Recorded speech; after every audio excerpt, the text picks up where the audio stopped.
Je suis Aminou Amnes, chargé de la communication au sein de l'association.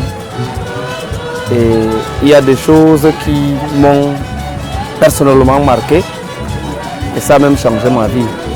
D'abord, je suis Molko, mon père est Molko, ma mère est Molko. Nous sommes nés ici à Maroua, au point où dans la maison là, on ne parle que le fulfulde et le français que nous apprenions à l'école, jusqu'à pendant des années.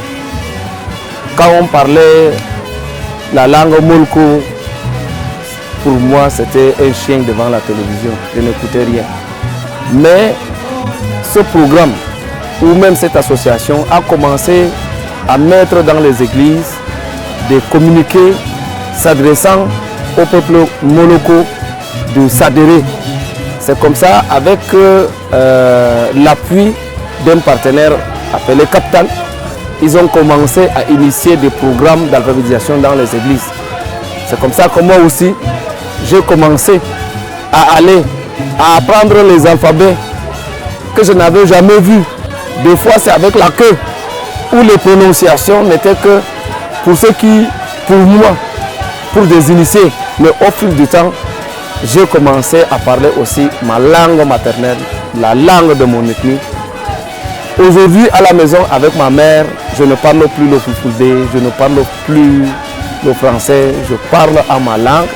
Et il y a des petits tracts que l'association, à travers le programme d'alphabétisation, a mis. Comment on appelle les noms des animaux, comment on appelle les noms des plantes. Et ça a permis au fil du temps.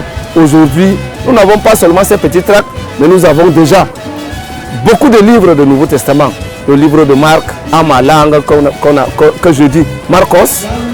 Le livre de Luc, en ma langue, que je dis Lucas. Donc ce livre-là est aujourd'hui bon nombre de personnes à l'église. Ma mère, pour sa première fois, quand on commençait, elle écoutait l'évangile en fulfulde. Mais quand on lisait la Bible, les évangiles en molko, ma mère elle était très contente. Et aujourd'hui, je suis très fier. Il n'est jamais trop tard pour apprendre. J'invite aussi mes frères, mes amis qui ne s'intéressent pas à venir aussi s'adhérer pour qu'à la fin nous puissions tous parler la langue. Donc Dieu nous a donné la responsabilité de donner aussi aux autres. Aujourd'hui, je peux dire Zidao. Aujourd'hui, je peux dire à quelqu'un bonjour. Aujourd'hui, je peux dialoguer. Aujourd'hui. Donc je suis très heureux de parler ma langue.